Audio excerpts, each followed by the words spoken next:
윤창중 칼럼스랑 TV, 윤칼세 TV는 어떤 스폰서도 없이 국민과 해외 동포 여러분의 자발적 구독료와 도서 구입에 따른 이윤으로 힘들게 운영되고 있습니다. 여러분에게 6권의 책을 권유합니다. 3년간의 죽음보다도 더 고통스러웠던 그 기록을 담은 피정, 그리고 박근혜 대통령 탄핵을 기록한 2017년 12월 운명, 문재인 정권의 피비린내 나는 정치 보복을 상세히 기록한 칼춤과 부활, 박근혜 대통령의 탄핵이 과연 정당했는가, 유승민의 배신의 정치가 정당했는가를 물으면서 제가 대구에 내려가서 쓴 깃발, 이렇게 6권의 책을 권유합니다. 여러분이 윤칼세 TV를 유지시켜 주시기 바랍니다. 윤석열, 한동훈, 김건희 정치 공동체의 완성이다. 이게 무슨 이야기냐면 정말 정치부 기자 41년 차라고 자꾸 말씀을 드릴 수밖에 없는 이유가,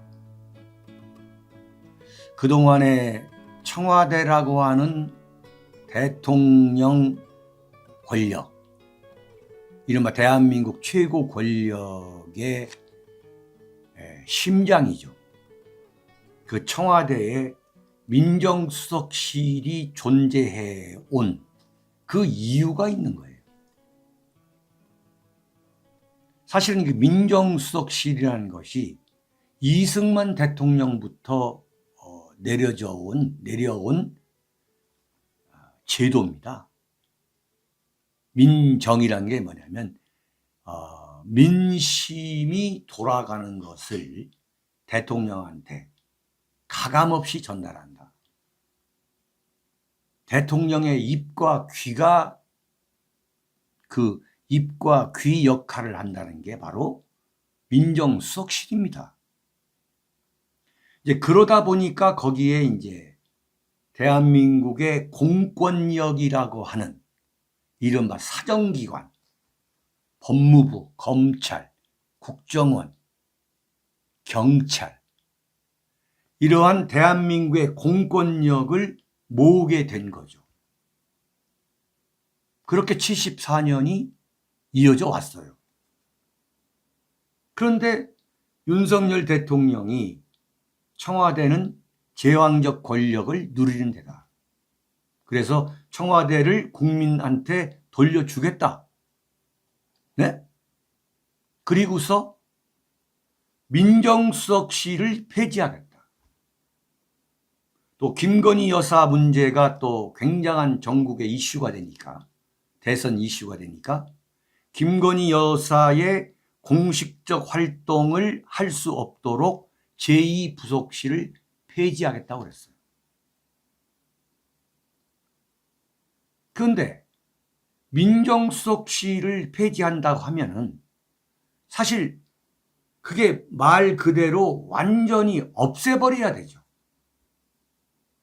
없애버려야 된다. 그때 민정수석실을 폐지한다고 했을 때 제가 말씀을 드렸죠. 그러면 이 소위 말하는 국가 권력의 상징인 이 사정기관, 국가 공권력의 컨트롤 타워 역할을 그러면 누가 하게 되느냐? 이건 정말 잘 생각해야 된다. 그런데 대통령 비서실을 새로 윤석열 대통령이 만들 때 보니까 거기에다가 그러니까 민정수석 비서관이라는 자리를 없앴는데, 그 민정수석 비서관실에 당초 있었던 법률비서관, 공직기강비서관을 그대로 대통령실 비서실장 휘하로 집어넣었어요. 그대로. 이거 완전히 눈 가리고 아웅한 거죠. 자, 거기까지는 제가 봐줬어요. 그래, 그럴 수밖에 없는 거다. 청와대 법률비서관 또는 공직기강 비서관이 없어서는 안 된다. 그런 것 때문에 야, 민정수석만 없애고 그 비서관들을 그대로 존치한다면 그게 무슨 의미가 있는 거냐. 눈 가리고 아웅하는 거 아니냐. 이렇게 따져 묻지를 않았어요. 그건 필요하기 때문에. 그런데 보니까 이번에 법무장관 한동훈 바로 밑에 청와대 민정수석실, 과거 청와대 민정수석이 그야말로 엄청난 권력을 행사할 수 있도록 한 그 기본 게 뭐냐. 이른바 공직자 인사입니다. 공직자 인사. 그 공직자 인사를 그대로 한동훈이 밑에 그대로 갖다 놓고 오히려 그 공직자 인사를 검증을 하는 인사 검증을 하는 그 기구를 무려 검사 4명에 16명의 뭐 수사관 이래가지고 20여 명의 규모로 오히려 민정수석 자리보다 더 크게 만들겠다는 거예요. 더 크게. 바꿔 말하면 뭐냐. 민정수석실, 과거 청와대에 있는 민정수석실을 더 확대해가지고 법무장관 밑으로 집어넣겠다는 거예요. 그러면 이게 뭐냐. 윤석열 대통령 입장에서는 그게 청와대에 민정수석실이 있으나 아니면 한동훈 법무장관 밑에 민정수석실을 갖다 놓는 거나 똑같은 거라는 거죠. 오히려 검찰의 영향력을 더 키워주는 거예요. 한동훈이라는 그 사람 자체를 떠나가지고 생각해보면 이건 완전히 검찰공화국을 만들겠다는 거예요. 정말로. 대통령실의 문고리, 대통령 그 집무실장, 과거 검찰 있을 때의 수사관, 그 다음에 청와대의 총무비서관, 법률비서관, 공직기강비서관, 인사담당비서관, 모조리 검사 출신이에요. 이것도 부족해가지고 자신이 20여 년 동안 데리고 썼던 소위 말하는 윤석열의 머리 브레인 역할을 했던 행동대장을 했던 한동훈을 법무장관에 갖다 놨는데 이게 무슨 조국이라든가 뭐 추미애라든가 박범계 시절의 법무장관이 아니라 오히려 법무장관을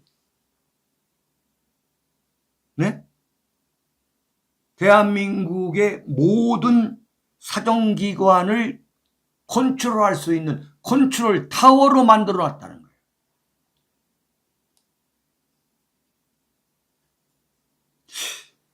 이건 정말 완전히 지금 딱 올리셨네. 한동훈한테 그냥 다 주고 모든 걸 맡긴 거야 그냥. 그러니까 어떻게 보면 이게 국민들을 완전히 속인 거지. 민정수석실이 왜 문제가 됐냐면 소위 말하는 민정수석실이 이 사정기관의 컨트롤 타워 역할을 하니까 이게 월권 시비를 불러온 거 아니에요. 조국이 민정수석 할 때부터. 네? 그야말로 법무부, 검찰 뭐 이런 사정기관을 쥐고 흔들린다고 해가지고 월권 시비가 있으니까 민정수석실을 없앴는데 지금 이거 완전히 국민들 상대로 말이야. 이거 사기치는 거야, 이게. 이거 심한 표현 아니죠. 그러니까 법무부 장관이 검찰총장의 검찰 인사를 손댈 수 없도록 원래 그렇게 해오지 않았죠. 이른바 검찰총장과 법무부 장관이 협의하도록 만들어가지고 사실상 문재인 정권 이전에는 검찰총장이 검찰 인사를 거의 그냥 할 수 있도록 재량권을 줬는데 이게 이제 문재인 정권에서 법무부 장관으로 넘어갔죠. 완전히 빼앗아갔죠. 그 다음에 법무부 장관의 수사 지휘권도 여러 차례 발동이 됐고 그게 소위 말하는 이제 윤석열과의 갈등 속에서 그런 현상이 벌어졌는데 그건 그대로 두고 법무장관이 검찰의 인사를 100% 윤석열 검찰 가신으로 완전히 바꿔버렸잖아요. 자, 그러면 한동훈은 뭐냐? 이 소위 말하는 법무부의 본래 기능, 여기다가 검찰을 쥐고 흔들 수 있는 검찰 인사권, 네? 검찰 인사권. 여기다가 대한민국의 모든 공직자의 인사권을 포함해가지고 과거 민정수석실이 했던 것보다도 더 막강한 권력을 누릴 수 있는 민정수석실.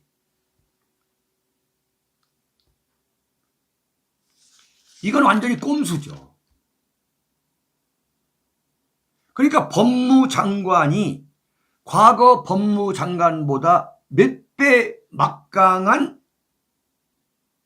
역할을 하게 된다는 거예요. 이렇게 되면 뭐냐? 이건 다 떠나서 윤석열 대통령이 집권한 건지 아니면 한동훈이가 집권한 건지 아니면 윤석열 한동훈 공동 정권이 생긴 건지 이건 대한민국의 권력이 그냥 한동훈한테 완전히 집중되는 말이죠. 헌정사상 초유의 막강한 법무장관이 탄생하는 거예요. 네. 기존의 법무장관도 막강했죠. 법무부 인사권만 갖고 그리고 법무장관이 무슨 윤석열 말대로 검찰총장의 상관이 아니지만은 그러나 검찰총장이 인사를 하고 또 법무부 장관이 여러 가지로 또 조율을 하고 이런 관계였는데 지금 한동훈이가 법무부도 장악하고 검찰도 장악하고 여기에 전체 공무원의 인사권까지 완전히 장악하게 되는 왜?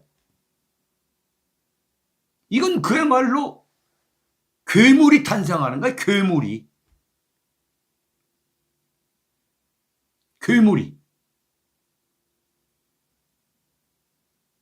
그러니까 참 기가 막힌 거예요. 법무부 안에 새로운 제도를 만든다는 거 아니에요? 인사정보관리단이라는 걸 만드는 거예요. 이 소위 말하는 윤석열 정권의 인민위원회지. 인사정보관리단을 법무장관 직속으로 만들어가지고 아까 말씀드렸습니다만 검사 4명과 4명을 포함해가지고 20명 규모의 인민위원회를 만든다는 거예요.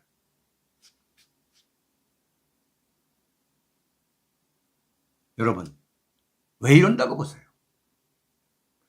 윤석열 대통령이 민정수석실 없이 과연 대한민국 국정 운영을 휘어잡고 공권력을 휘어잡고 공무원들을 휘어잡고 국정 운영을 할 수 있느냐?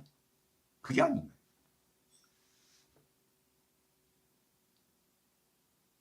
완전히 그야말로 이것은 검찰, 모든 것이 검찰에서 시작돼서 검찰로 끝나는 정권이 나는 된다고 봐요. 대단히 위험한 겁니다. 이른바 검사들의 직업적 속성, 근성이라는 게 첫째로 사람 잡아다가 감옥에 집어넣는 겁니다. 그리고 법원에서 무죄가 나와도 검사가 처벌을 받지 않아요. 그리고 검사들이 대한민국 국정을 운영해 본 경험이 없는 거야. 정말 그 협소한 시각을 갖고 그 검찰 집단에 모든 권력을, 국가 권력을 다 주어서 간다?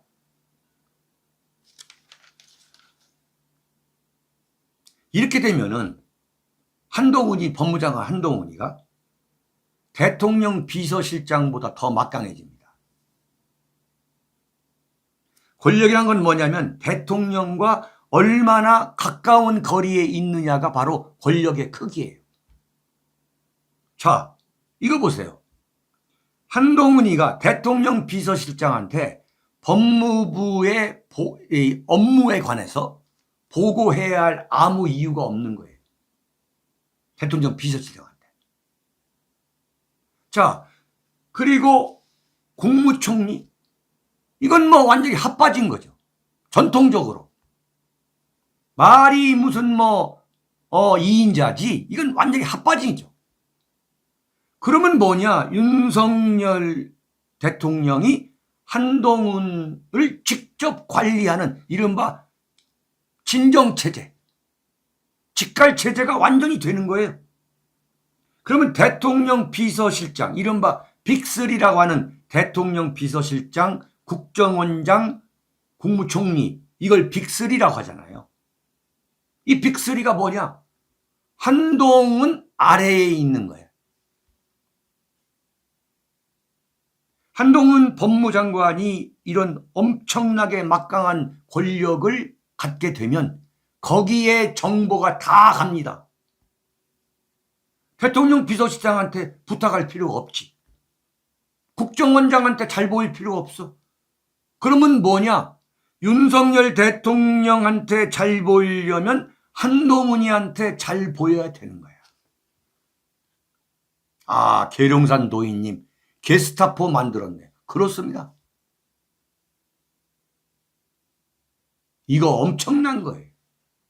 정말 대한민국 현대 정치사에서 과거에 무슨 차지철 비서실장이 막강했다. 전두환 대통령 때에 장세동 경호실장이 막강했다. 무슨 김영욱 정보부장이 막강했다 하지만 그거 앞으로 완전히 능가하는 엄청난 이른바 한동훈 시대가 이제 시작되는 겁니다. 이제 모든 것이 한동훈 중심으로 굴러갈 거예요. 네?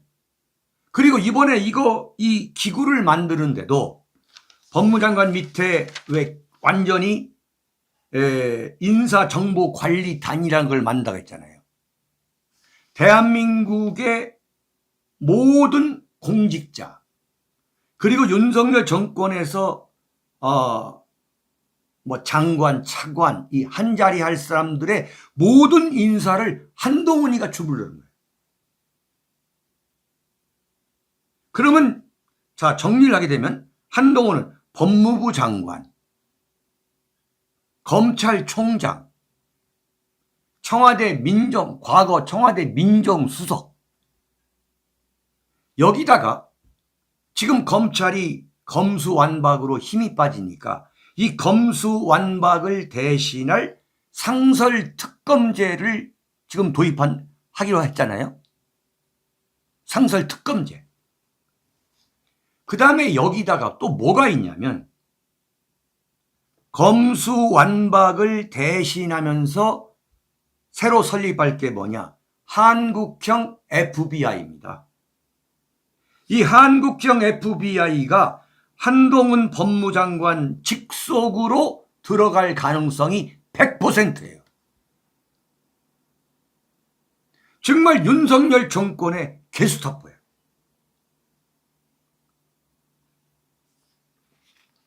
네. 대한민국이라고 하는 결코 작은 나라가 아닙니다. 네. 이 대한민국의 사정 권력을 여러분, 한동훈이가 지금 나이가 몇 살인 줄 아세요? 49살입니다. 49살. 1973년생.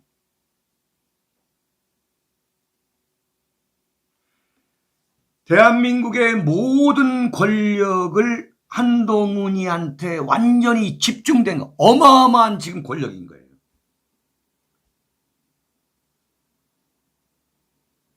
어마어마한 권력. 자, 정말 큰일입니다. 윤석열 대통령을 누구보다도 잘 알고 있는 윤석열의 참모, 브레인. 무려 20여 년 동안 윤석열이의 눈빛만 봐도 아는 거예요. 숨소리만 들어도 윤석열 대통령의 생각, 그 사유체계를 아는 거야. 윤석열의 참모이자 가신, 집사. 여기에다가 윤석열, 한동훈의 2인 공동 정권이다. 저는 이게 아니다고 보는 거지. 여기다가 한동훈 법무장관은 윤석열로부터 엄청난 신뢰를 받기 때문에 지금 이렇게 막강하게 차려주는 거 아니겠어요? 근데 윤석열로부터의 엄청난 신뢰뿐만 아니라 윤석열 대통령 부인 김건희와의 이 친밀관계, 김건희 여사로부터 엄청난 신뢰를 받고 있는 거예요. 서울의 소리 이명수 그 촬영 기사하고 통화 대목에서 나오잖아요. 한동훈이 그냥 개. 한동훈이한테 갖다 주면 한동훈이가 다 알아서 할 것이다. 김건희 여사의 부하야. 그렇다면 뭐야? 권력이랑은 뭐야? 최고 권력자와의 친소관계인 거예요. 그렇다면 우리가 합리적 의심을 할 수가 있지. 윤석열 정권은 뭐냐? 윤석열, 한동훈, 김건희 3인의 정치 공동체라고 하는 이 결론이 내려지는 거예요. 자, 윤석열 대통령실이 있어요. 하나가 존재하는 거예요. 그 다음에 윤석열 내각은 지금 무슨 소리를 하든 간에 이건 완전히 이제 핫바지가 되는 거예요. 그 다음에 한동훈이의 법무부가 있는 거예요. 그 한동훈 법무부에는 법무부, 검찰, 그 다음에 청와대 민정수석실, 그 다음에 한국형 FBI. 여기에 이른바 상설특검, 그 다음에 김건희 여사의 코바나 컨텐츠 사단이 있는 거예요. 지금 기사가 나오는 거 보면 김건희 여사의 한 측근은 이렇게 나와요. 김건희 여사 측의 한 측근. 이게 바로 윤석열 정권을 구조적으로 해부한 결과다. 윤석열, 한동훈, 김건희 3인 3각의 정치 공동체가 앞으로 윤석열 정권을 이끌어갈 것이다. 그거 하나 빠질 뻔했네. 이게 말이죠. 한동훈과 김건희 여사의 친밀도를 보여주는 그 증거가 있습니다. 이게 어디에서 나왔냐면 검찰 결정문이라는 데서 나온 거예요. 법무부 감찰 담당관이 비공개 감찰위원회 회의에서 공개한 자료에 따르면 2020년 2월부터 4월까지입니다. 이때가 딱 2달 동안이에요. 그때의 휴대전화 통화 카카오톡 메시지 한동훈 걸 뒤져봤더니 그 중에 하나가 2020년 1월 1일부터 4월 30일까지 한동훈이가 2480회의 전화 통화를 했는데 2480회. 그 중에 397회를 윤석열 검찰총장하고 한 거예요. 4개월 동안 397회를. 그럼 어떻게 되느냐? 한 달에 100번을 통화한 거예요. 한동훈하고 윤석열 검찰총장하고 한 달에 100번. 그러면 하루에 33번이야. 이건 완전히 윤석열의 가신인 거지. 그리고 김건희 검찰총장 부인하고 9번 통화를 했고 2020년 2월 5일부터 4월 30일까지 그러니까 한 2달이 3, 4지 2달이 채 안 되는 기간 동안에 윤석열 검찰총장하고 한동훈이가 2330회 카카오톡을 했어요. 그런데 김건희 여사하고 332번을 부인하고 카카오톡을 한 거예요. 2달도 채 안 되는 동안에 332회를.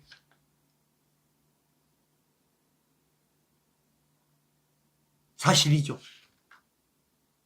그래서 한동훈한테 물어본 거야. 왜 그렇게 김건희 여사하고 통화를 했느냐 했더니 윤석열 후보가 검찰총장 재직 중에 연락이 안 될 때에 김건희 여사한테 한 거라. 말이 안 되는 이야기지. 이건 뭐냐? 이른바 한동훈이가 김건희 여사의 집사 역할도 했다고 하는 명백한 물증이라고 우리가 볼 수밖에 없는 이건 합리적 의심인 거죠. 두고 봅시다. 큰일 났습니다. 자, 2번째입니다. 2번째.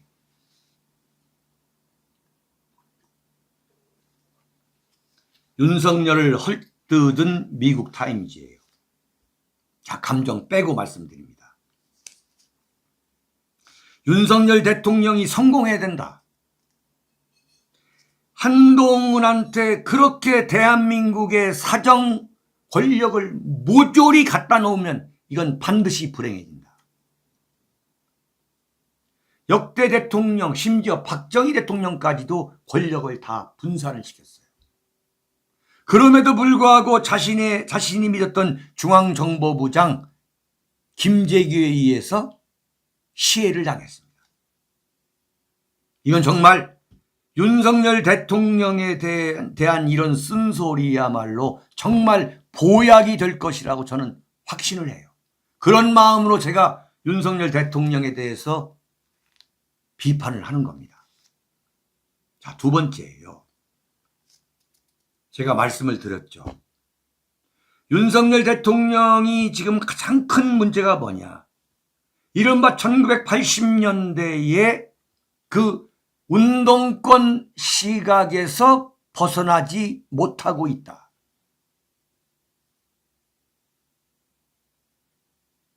이건 삼류 대중영합주의자, 이른바 삼류 싸구려 포퓰리스트다, 이런 이야기를 했는데 여러분 기억나시죠? 어제 그저께 청와대가 윤석열 대통령이 미국 시사주간지 타임지가 2022년 가장 영향력이 있는 사람, 영향력이 있는 인물, 그 100인을 선정했는데 그중에 윤석열 대통령이 포함되어 있다라고 하는 대통령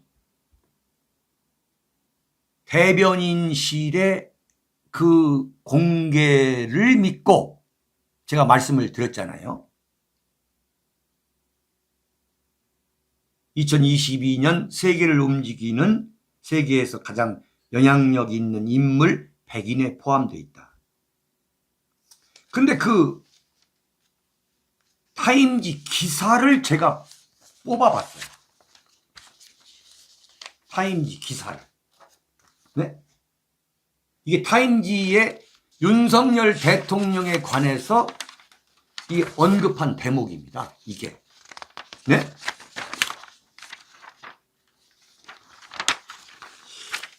이걸 봤더니 저 아주 충격을 받았어요. 이게 6월 6일자 타임지에 실린다는 건데 정말 대단히 인색한 평가를, 이건 인색한 평가가 아니라 정말 이례적으로 윤석열 대통령을 엄청나게 그냥 헐뜯은 거야. 처음부터 끝까지. 윤석열 대통령을 뭐라고 평가했냐면 대중영합주의자 지도자라는 거예요. 파퓰리스트 리더라는 거예요.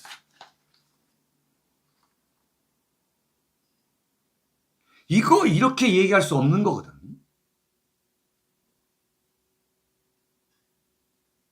이건 정말 윤석열 대통령이 되돌아봐야 돼. 내가 대통령이 되자마자 물론 미국의 타임지 대한민국의 우파 대통령에 대해서 절대 관대하지 않아요. 박 대통령 당선됐을 때에 뭐라고 했냐면 스트롱맨스 도터라고 했어요. 절대 권력자의 딸이라고 해요. 그래서 그 스트롱맨이라는 표현에 대해서 해석이 엇갈리니까 이게 절대 권력자, 뭐 강력한 권력을 가진 사람을 의미하느냐 아니면 독재자를 의미하느냐라고 논쟁이 붙으니까 타임지에서 아예 박근혜 대통령을 뭐라고 했냐면 더 딕테이터스 도토라고 그랬어요. 독재자의 딸이라고 아예 타임지 제목, 표지, 카바 스토리 제목을 바꿔버렸어요. 그랬지만은 이렇게 파퓰리스트 리더다, 이런 표현은 쓴 일이 없거든. 뭐라고 얘기했느냐? 윤석열 대통령은 외교적 경험이 전혀 없는 전직 검사다. 와.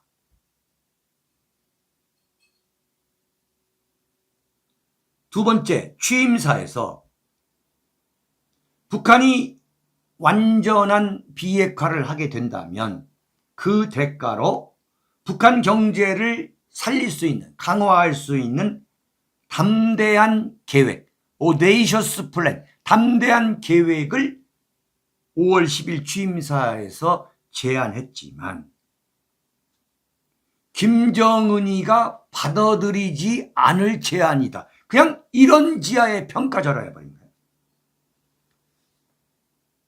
한미 동맹을 강화하려고 하지만 이로 인해서 대한민국의 최대 무역 파트너인 중국과 마찰을 불러일으킬 것이다. 완전히 그냥 재를 뿌리는, 재를. 원문에. 그리고 국내적으로 윤석열 대통령에 대해서 모든 사람이 그의 능력을 신뢰하는 것은 아니다. 네? 이게 지금 타임지가 좌파다, 진보적이다, 이렇게만 생각해서는 안 된다는 거예요. 지금 윤석열 대통령이 5월 10일 취임했을 때 윤석열 대통령에 대해서 긍정적으로 평가한 세계 외신들이 단 하나도 없어요. 그러니까 윤창중이가 윤석열 대통령을 평가하는 것이 너무나도 정상인 거야. 너무나도 정상인 거야. 네? 뭐라고 얘기했느냐? 이건 정말 너무나 모욕적인 거예요. 윤석열 대통령은 원문을 갖고 얘기하는 거예요. 윤석열 대통령은 이재명과의 그 대선에서 면도날 두께 차이로 이겼다고 그랬어요. 윤석열 대통령은 won by a razor. 면도가 아니라 레이저 광선. 그 레이저 광선 두께 차이로 이겼다고 했어요. razor thin margin. 네?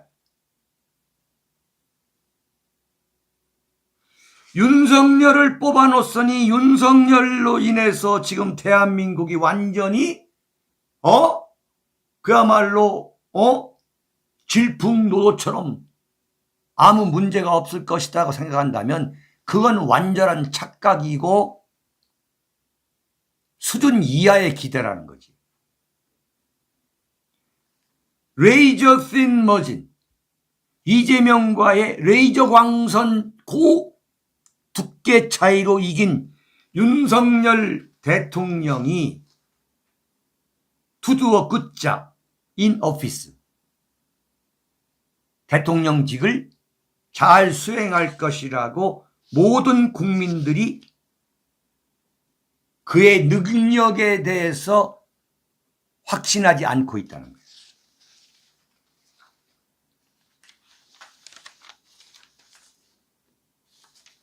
저는요, 처음부터 윤석열 대통령을 표현할 수 있는, 정리할 수 있는 용어는 저는 삼류 싸구려 포퓰리스트라고 했잖아요.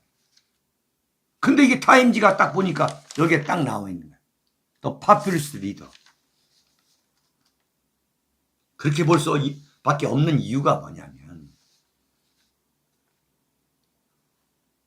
심지어 문재인까지도 대통령이 됐을 때 어떻게 나라를 어떻게 이끌어갈 것인가라고 하는 이른바 국가 장래를 설계하는 그런 청사진을 내놓는 청사진을.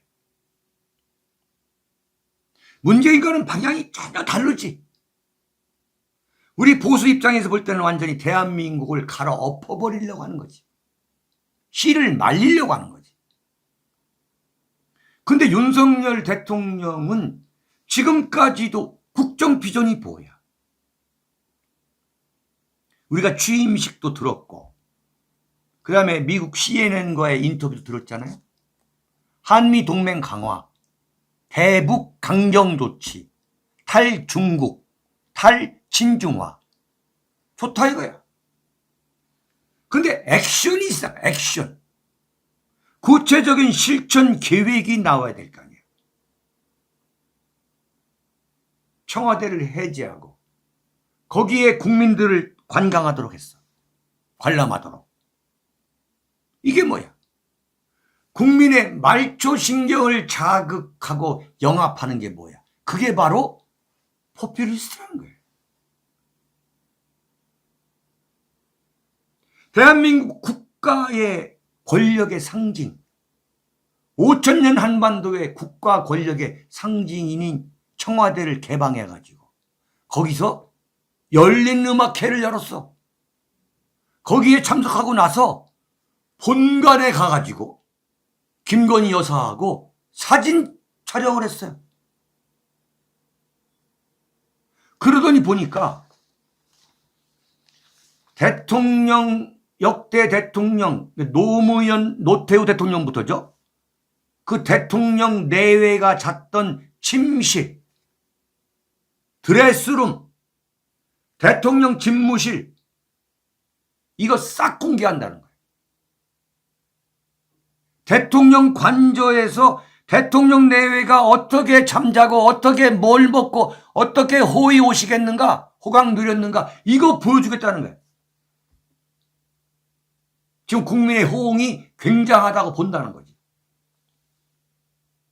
이 권력에 대한 이 일반 국민들의, 민초들의 이 막연한 적대감, 그리고 권력자들의 그 은밀한 부분, 그 사생활을 보고 싶어하는 이른바 관음증에 호소하는, 그걸 자극하고 그걸 편승하라고 대한민국 국민들이 윤석열 대통령 정권 교체 이룬 거예요.